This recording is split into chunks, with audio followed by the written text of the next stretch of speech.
Hey, want a cookie? Oh, I know you just ate, so you're craving something a little sweet.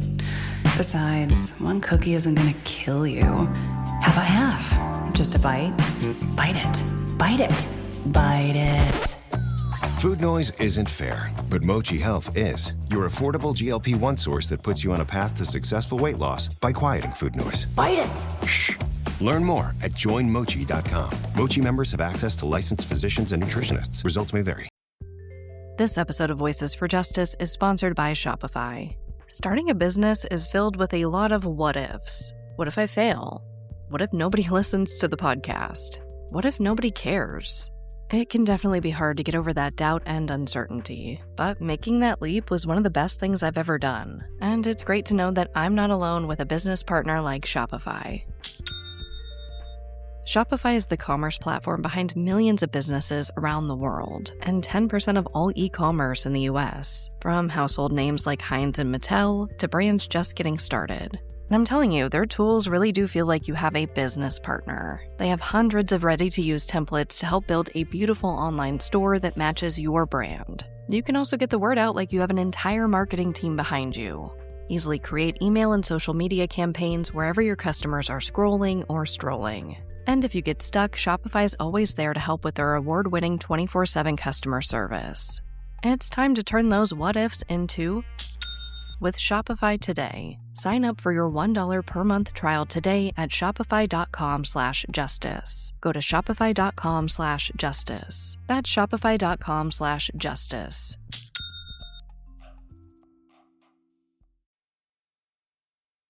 Voices for Justice is a podcast that uses adult language and discusses sensitive and potentially triggering topics, including violence, abuse, and murder. This podcast may not be appropriate for younger audiences. All parties are innocent until proven guilty in a court of law. Some names have been changed or omitted per their request or for safety purposes. Listener discretion is advised. My name is Sarah Turney, and this is Voices for Justice. Today, I'm discussing the case of Danielle Bell. After 14-year-old Danielle goes missing from a party in September 2001, investigators treat her case as just a runaway.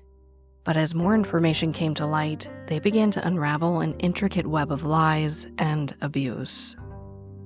This is the case of Danielle Bell. In September 2001, Danielle Bell's older sister, 20-year-old Bonnie Bell, wanted to capture a really special moment with her siblings. So she made arrangements for a photo shoot on the beach with her brother and sister Danielle. They got matching outfits, posed for the pictures, did the whole thing, and just enjoyed their time together. But before they knew it, it was time for Bonnie to drop them off at their respective homes. Bonnie dropped her brother off at his father's house, and then planned to drop Danielle off at their grandmother's house where she and their mother, Susan Bell, currently lived before Bonnie headed back to her home. Bonnie was in college and out of the house by this time. But 14-year-old Danielle had other plans. She asked Bonnie to stop and let her use a payphone so she could get picked up by some friends. Now, Bonnie's in full older sister mode. She's like, it's Sunday, it's a school night, there's no way that's happening. I'm going to drop you off right where I picked you up. At home. When they get to their grandmother's house, Bonnie stays for a bit. She says this wasn't unusual for her to come over on the weekends for a meal. So she makes herself a plate of food. But then she hears Danielle ask their mother if she can hang out with someone. A man Bonnie would later know as Alfredo Sanchez. At this point, Bonnie has no idea who this person is. But Danielle convinces their mom to let him come over. And when Alfredo and two other men show up to meet Danielle, Bonnie is shocked to see that not only are they older than Danielle, they were older than Bonnie too. She quickly learns that Alfredo wasn't just a friend from school or the neighborhood. He was a 24-year-old man who, according to their mother Susan, Danielle babysat for.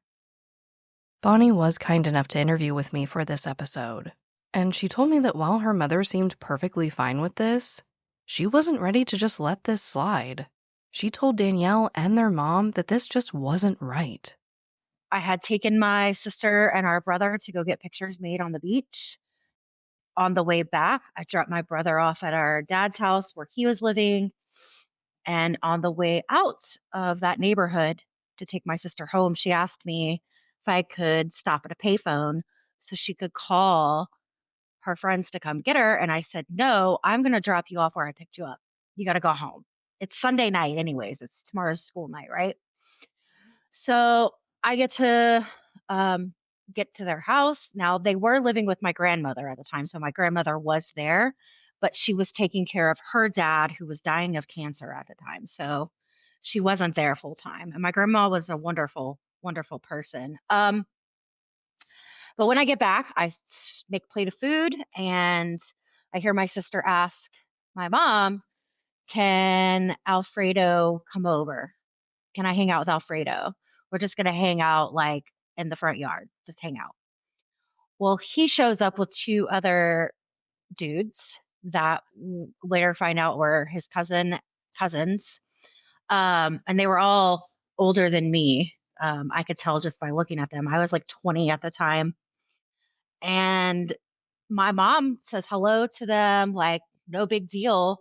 And so I asked my mom, I'm like, first of all, why is she hanging out with these or like this 24-year-old dude and these older guys? And Danielle was standing right there. And like I said, this was about 2 weeks before she went missing. Um, and Danielle was like, Bonnie, don't worry about it. It's none of your business. And my mom and I got into an argument. My sister and I got into an argument and I left because my mom was going to let my sister actually leave with them. Danielle and Bonnie were really close while they were growing up together in Florida. Danielle is the youngest of the three kids, and she and Bonnie always shared a room. Bonnie told me that the best way to describe their relationship is to liken it to the 90s MTV show Daria. So Danielle was the youngest of three children. I'm the oldest. So there were 6 years between us. We shared a room the entire time that she and I were together. Danielle was extremely outgoing, personable, happy. She was a risk taker. And the best way I like to describe my relationship with her is I don't know if you remember the MTV show Daria. It was on in the like mid 90s, late 90s. And she used to say, Bonnie, you're Daria, and I'm Quinn. So if you're not familiar with it, Daria is like the dark, mysterious, emotional one, and that Quinn is like the popular cheerleader. And Danielle was a cheerleader for like a little league football team her entire life. She started when she was like 4 or 5. And towards her middle school years, I started driving and she was always with me. She was hanging out with me and my friends. And, you know, I was trying to get out of our home life and I took her with me when I could. Bonnie really did take on a motherly role to Danielle, so she has no problem telling both her and their mother that she's not okay with Danielle, a freshman in high school, who had just turned 14 at the end of July, hanging out with men in their 20s. Their mother's boyfriend also agreed with Bonnie, like I imagine most adults would. But this had become Danielle's new normal. Their parents got divorced about a year prior, and while Danielle had your typical teenager rules at their dad's house, it was at her mom's house that she was allowed to basically do whatever she wanted. According to Bonnie, their mother was struggling with substance use disorder, and Danielle was severely neglected. So she began partying with friends and apparently older men to escape her home life. In the end, unfortunately, Bonnie just couldn't get through to their mother, so she threw her plate in the sink and left. The next time she spoke with her mom was about 2 weeks later on Monday, October 1st. Bonnie called her mom at 8 a.m. before she was due at her English comp class. And when she answers the phone, she's sobbing, really just hysterical, to the point that Bonnie couldn't even understand what she was saying. So her grandmother gets on the phone and tells Bonnie that she needs to get to the house right now because Danielle is missing, and has been missing since Friday. At DSW, we ask the important questions, like, what shoes are you going to wear? Whether you're prepping for wedding season, festival season, or just planning the ultimate vacay, the right shoes can make or break an RSVP. So own the moment. You've got big plans, and we've got just the shoes. At the perfect price, of course. Get ready to get ready with Designer Shoe Warehouse. Head to your DSW store or DSW.com today and let us surprise you. This episode of Voices for Justice is sponsored by Chewy. If you have pets, you probably know about Chewy, and you also know that when they say that they have everything you need to keep your pet happy and healthy, they're not messing around. To keep them happy, Chewy has over 100,000 products from all the brands my pets love at prices I love. To keep them healthy, Chewy offers pet prescriptions, pet insurance, telehealth vet visits, and they're even rolling out vet clinics across the country. I've been shopping with them for a very long time. And in addition to the auto-ship feature that gets the dog's food to them every single month, I also love to experiment with different treats. But I'm a bit picky. For me, it has to be high quality with simple ingredients. I recently picked up treats from Shepherd Boy Farms that are 100% just chicken breast. Popcorn and Heber are already obsessed. Chewy has everything you need to keep your pet happy and healthy. And right now, you can save $20 on your first order and get free shipping by going to chewpanions.chewy.com/Sarah E. Turney. That's chewpanions.chewy.com/Sarah E. Turney to save $20 on your first order with free shipping. chewpanions.chewy.com/Sarah E. Turney. Minimum purchase required. New customers only. Terms and conditions apply. See site for complete details. This episode of Voices for Justice is brought to you by Quince. I've been trying to be more intentional about what I wear each day. I'm leaning into pieces that feel effortless, comfortable, and still put together. And Quince has been my go-to. The fabrics feel elevated, the fits are flattering, and everything just works without overthinking it. They use premium materials like 100% European linen, organic cotton, and ultra-soft denim. And the best part? Everything is priced 50 to 80% less than similar brands. They work directly with ethical factories and cut out the middlemen, so you're paying for quality and craftsmanship, not brand markup. I recently just ordered their tiered linen dress, of course in black. I wanted to pair it with one of my favorite pairs of brown wedges. The problem was, I didn't have a brown purse. So I got that from Quince too. It's one of my favorite outfits. It's easy, effortless, and feels amazing, especially as we're getting a little bit warmer here in Phoenix. Refresh your everyday with luxury you'll actually use. Head to quince.com/justice for free shipping on your order and 365-day returns. Now available in Canada too. That's QUINCE.com/justice for free shipping and 365-day returns. Quince.com/justice. On the night of Friday, September 28, 2001, 14-year-old Danielle Bell went to a party at Heritage Park just a few miles from her home.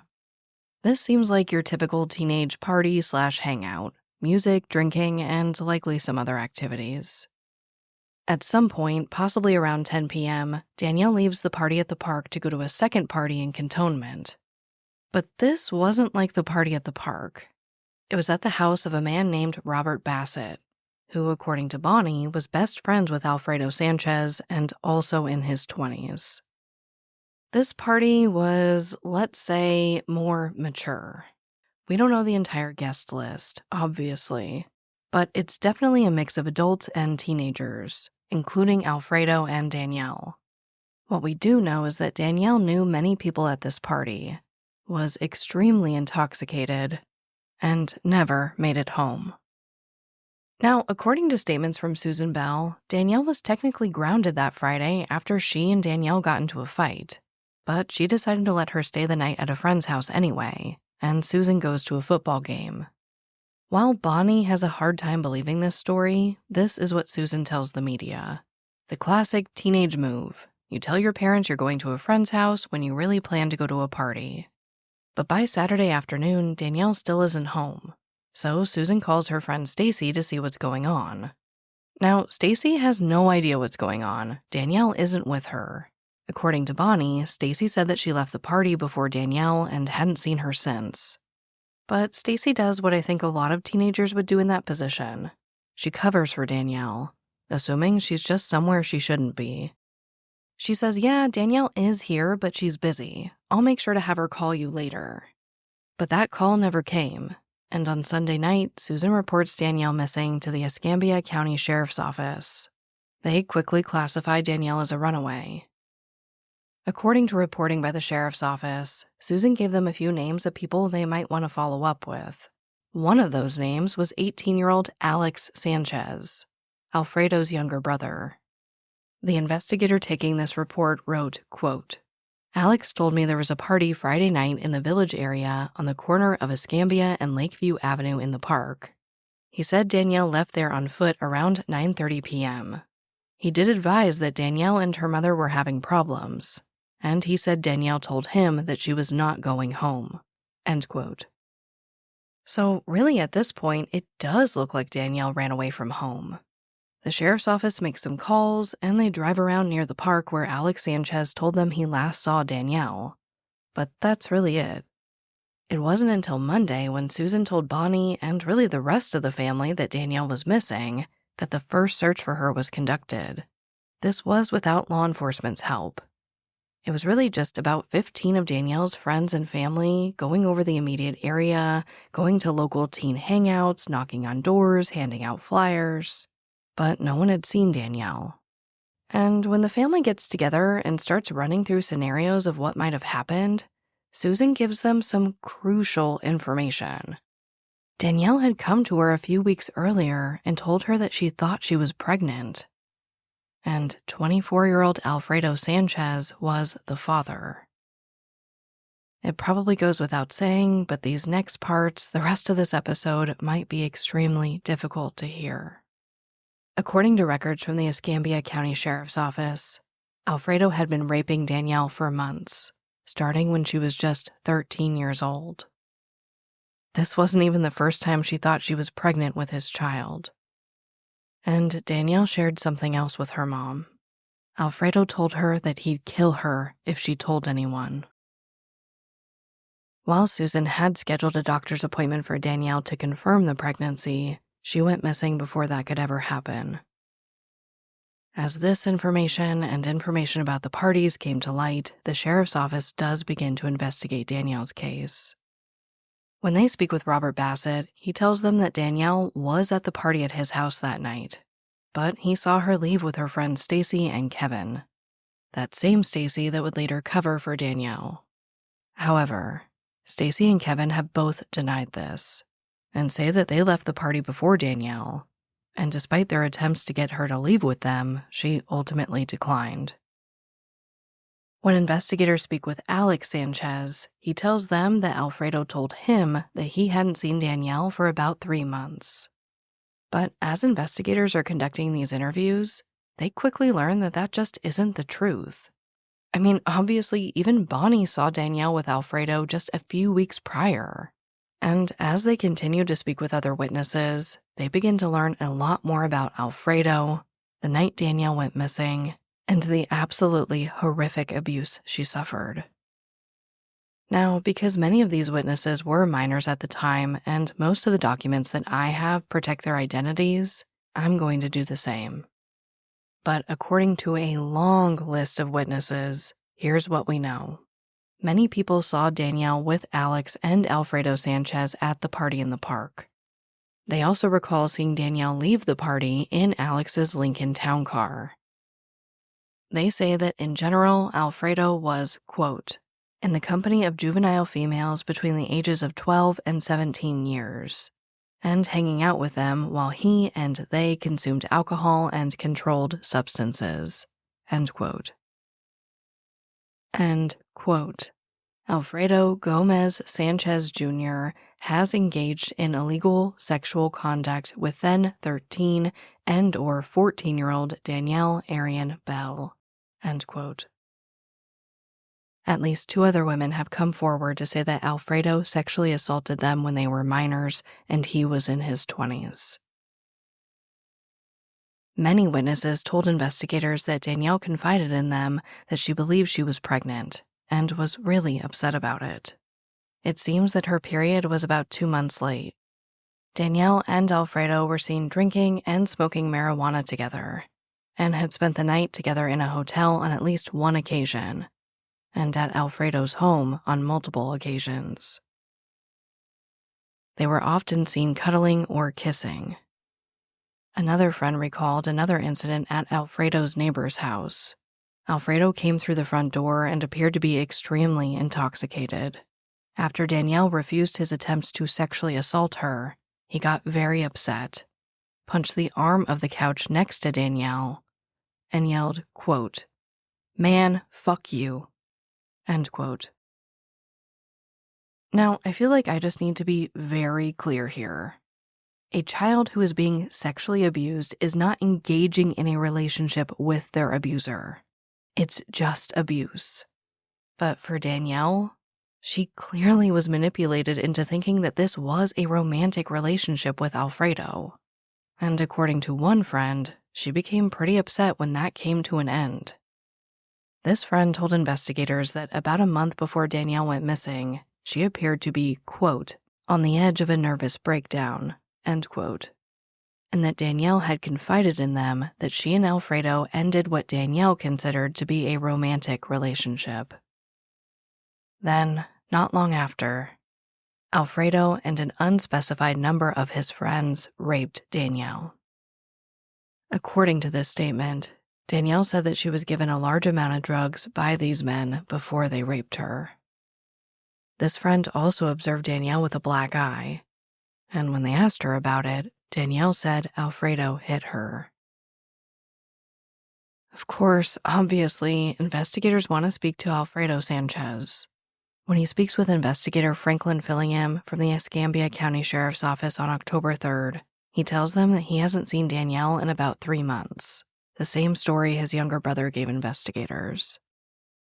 Now, according to Bonnie, Alfredo was pretty hard to find after he first spoke with police, and his family told investigators and the Bell family that Alfredo went to Guatemala to spend time with family.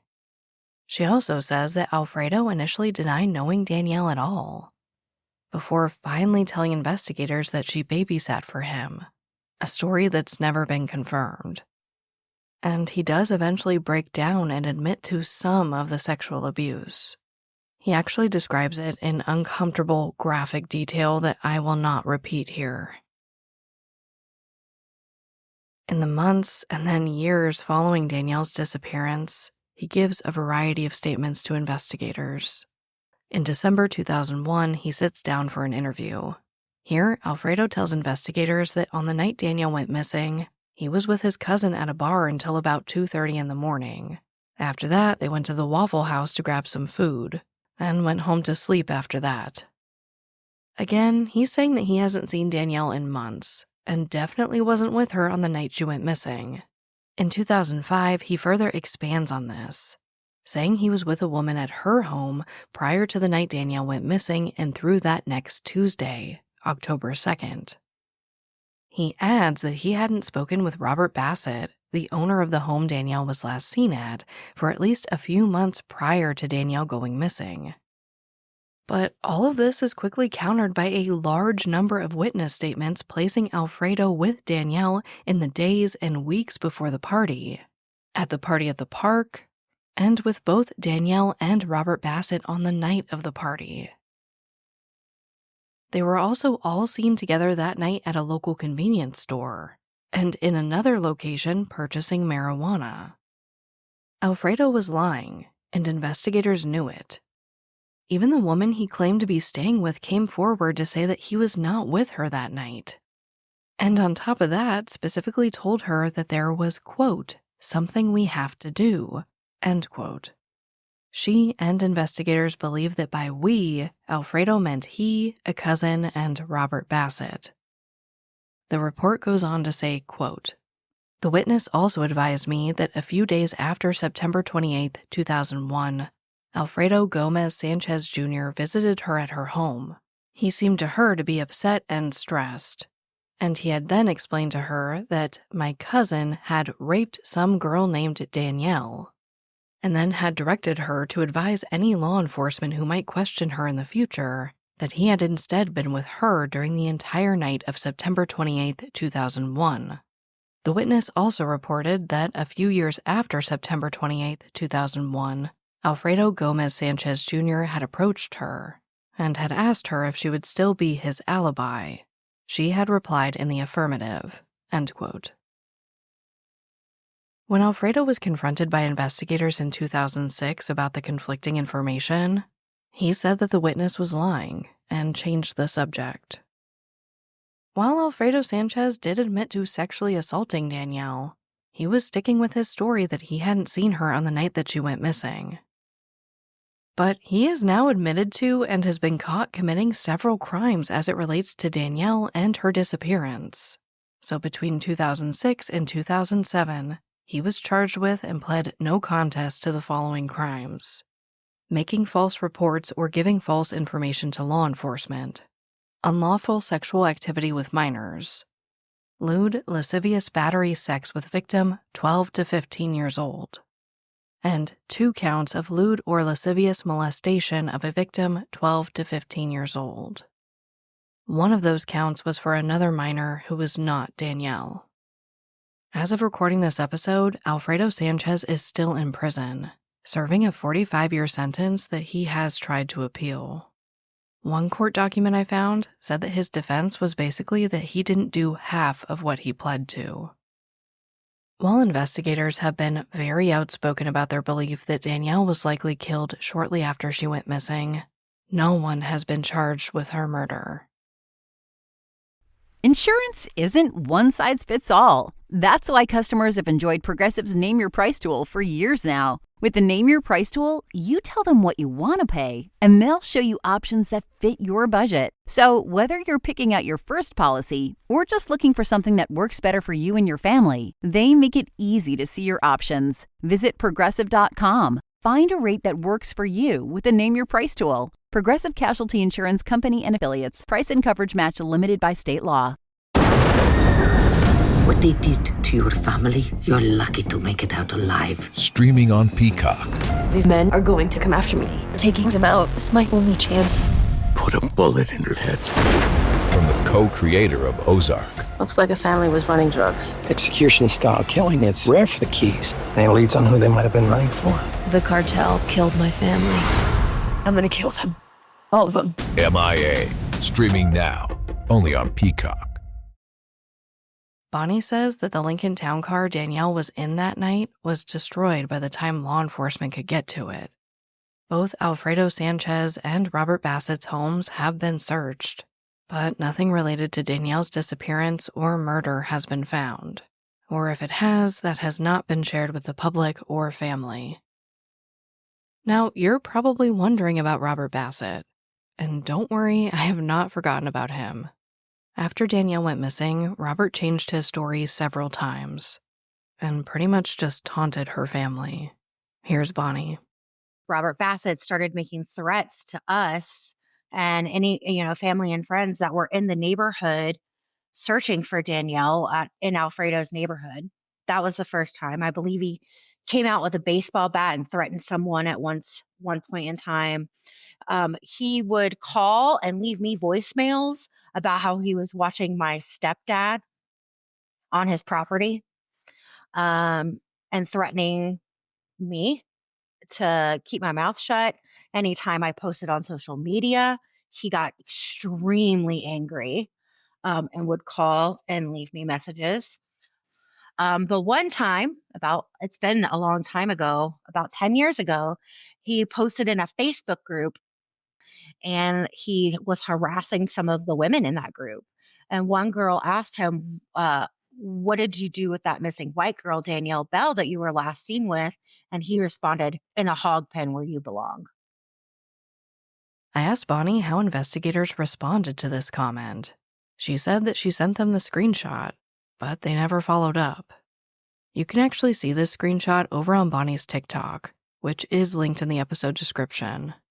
In that video, Bonnie explains that after posting the screenshot, Robert Bassett's then-girlfriend asked her to take it down, saying he was just joking. Now, while I was doing research for this case and reading through the honestly pretty limited number of articles available, I found a 2012 article from northescambia.com. They report that human remains had been found. Some suspected that they were Danielle's, but ultimately it wasn't her. In the article, they provide a basic outline of Danielle's case, and mention a 2010 search of Robert Bassett's property. Essentially, they emptied out his septic tank, and dogs were brought to the home. While this information was valuable and I added it to my research, I found something else. A comment from someone claiming to be Robert Bassett under the username Bobby. It's dated for March 30th, 2013, and reads, quote, "This case is so bogus. The police fail to mention that they ignored this girl for 3 months. Shame on them. Now they go about messing up the lives of good people just 'cause they can. That's my house, and there was never a party. Just a lot of jailhouse informants trying to get out of jail. One so blatant that they charged him for it. I've offered the family an independent lie detector test. So far, no takers. Leave me alone." End quote. So, according to Robert Bassett, if it really was him, he's a good person. And the police, all these witnesses, Danielle's family, they're all just trying to mess up his life. While, according to the legal system and several women who have spoken out against him since, that just isn't true. Robert Bassett has a very long and scary criminal history, and most recently in 2020 at age 43, he was arrested for a variety of charges, including 2 counts of felony aggravated battery causing bodily harm, 2 counts of criminal mischief with property damage, burglary of a residence, domestic violence injunctions, and a variety of other crimes involving his wife and 2 other women between May 5th and August 1st. These incidents were described in detail by NorthEscambia.com. Robert Bassett punched a woman in the face 6 or 7 times over $40. He punched another woman in the face several times and hit her multiple times with a wooden chair over $300. He also punched his ex-girlfriend in the face multiple times with a closed fist. He then took the keys from the ignition of her vehicle and threatened to kill her. Like Alfredo Sanchez, Robert Bassett is still in prison for his crimes, but has not been charged in connection with Danielle's case. So, what happened to Danielle Bell? There have been many searches for her over the years, but none have resulted in finding any evidence related to her case. Her loved ones and the community have put up rewards, honored her in candlelight vigils, and even in a 5K run. But her sister Bonnie found the most traction when she turned to TikTok. That's where I found Danielle's case. Of course, I asked Bonnie what she thinks happened to her sister. She's not sure if Alfredo Sanchez was the one that killed Danielle, or if it was possibly Robert Bassett, though she, and it seems most people, do believe that they were likely involved in some way. But through investigating her sister's case, Bonnie found more disturbing information that was closer to home. She told me that no one ever saw her mom at the football game she says she was at on the night Danielle went missing. She also later discovered that her mother had turned to sex work to pay for drugs. She believes that it's very likely Danielle was essentially trafficked to Alfredo Sanchez and others in return for drugs. And this would explain why she turned a blind eye to Danielle's abuse. Bonnie says that she told the sheriff's office about what she found, but they told her that despite her giving them the exact location of her whereabouts, they weren't able to find her. Ultimately, Bonnie doesn't believe that law enforcement has fully investigated this possibility. And as much as I'd love to speak with Susan Bell about these claims, she died in October 2020. She was squatting in a 3rd-story apartment in Florida, and when the police came to remove her, she jumped out of the window and died on impact. Her autopsy showed that there were high amounts of methamphetamines in her system. I think it ate my mother alive. I think she knows what she did, or she knew what she did. But the most frustrating part about all of this is when I found out in 2019, I took it to the police and said, "I'm done. You need to question her," right? Like, it was one of those times where I was ready to walk away. And they never questioned her. They had a year and a couple of months to do so and never questioned her. Like I said, Bonnie has since turned to TikTok to share Danielle's story in hopes of generating leads and putting pressure on the case. And that's pretty much where things are today. Which brings me right to our call to action. Please share Danielle's case. She's gotten so very little media coverage, especially across true crime podcasts. I'd also like to ask you to follow Bonnie on social media. The links will be in the episode description. She is constantly trying to think of new ways to get Danielle's story out to new people who may have seen something, and to make sure that the sheriff's office continues to keep Danielle at the top of their minds. So please share.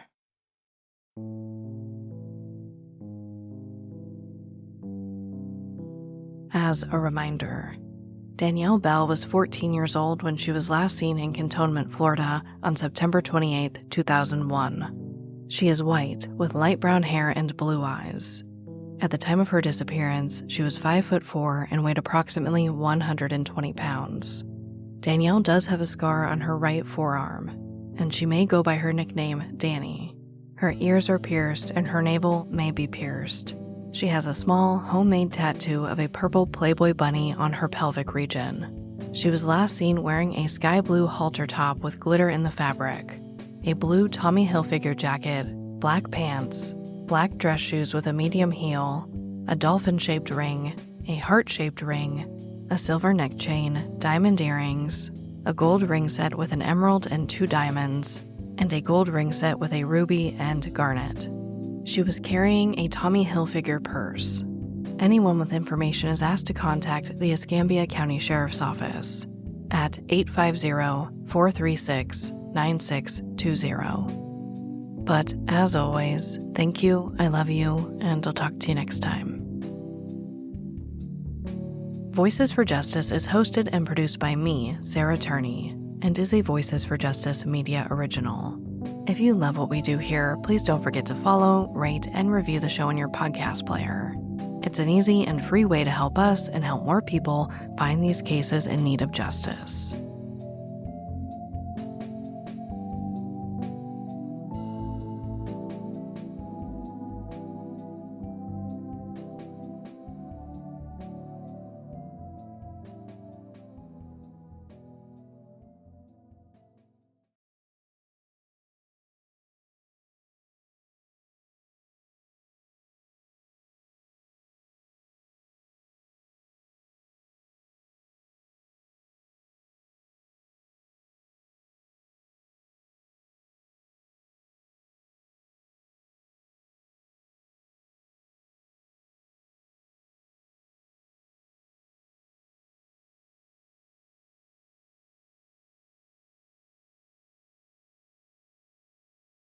Welcome to the Secret After Show. The door is open, our emotional support puppies are in the room, and not much is going on with me. I am still working on this massive Boeing episode for Patreon over on the Dark Truth series.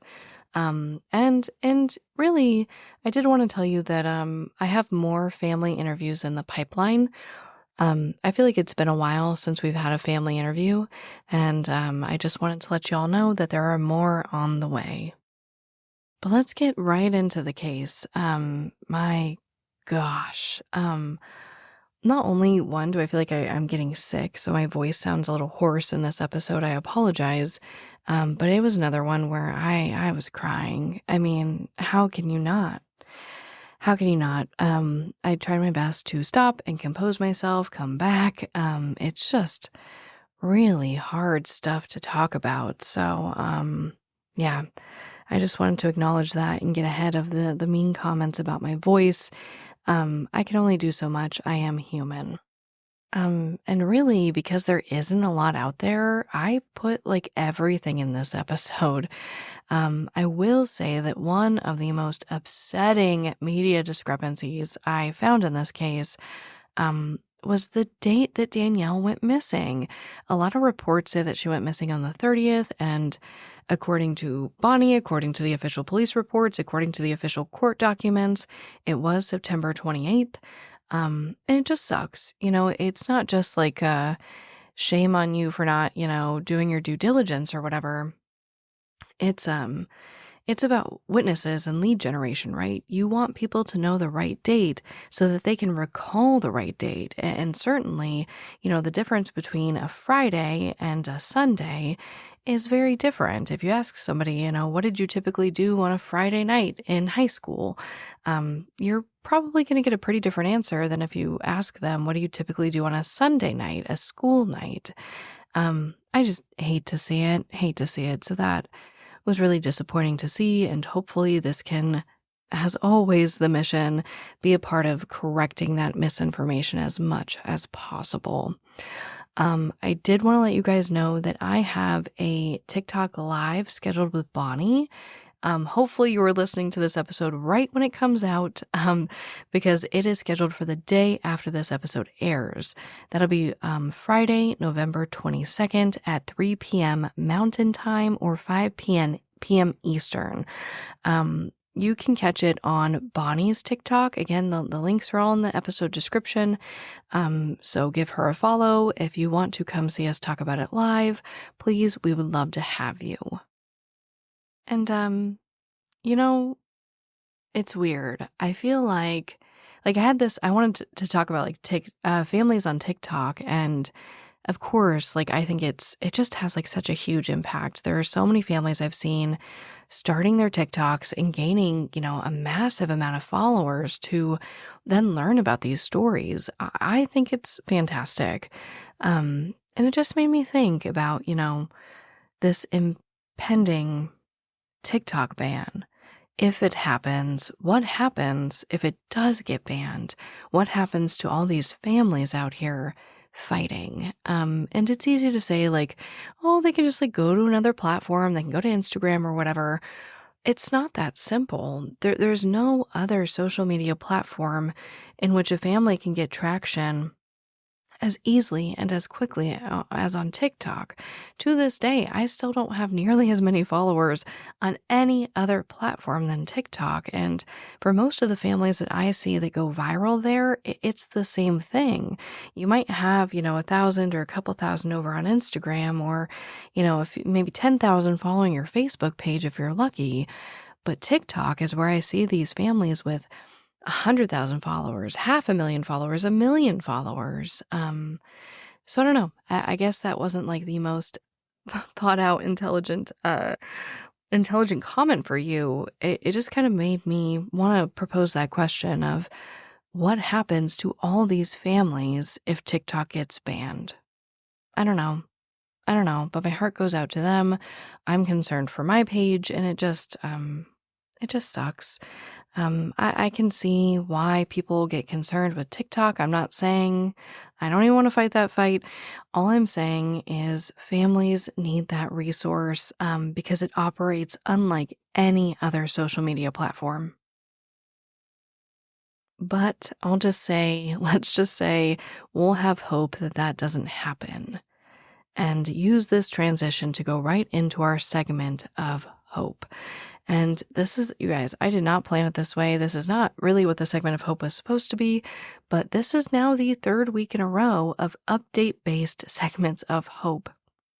And you guys, there's been an arrest made in the case of Mercedes Vega.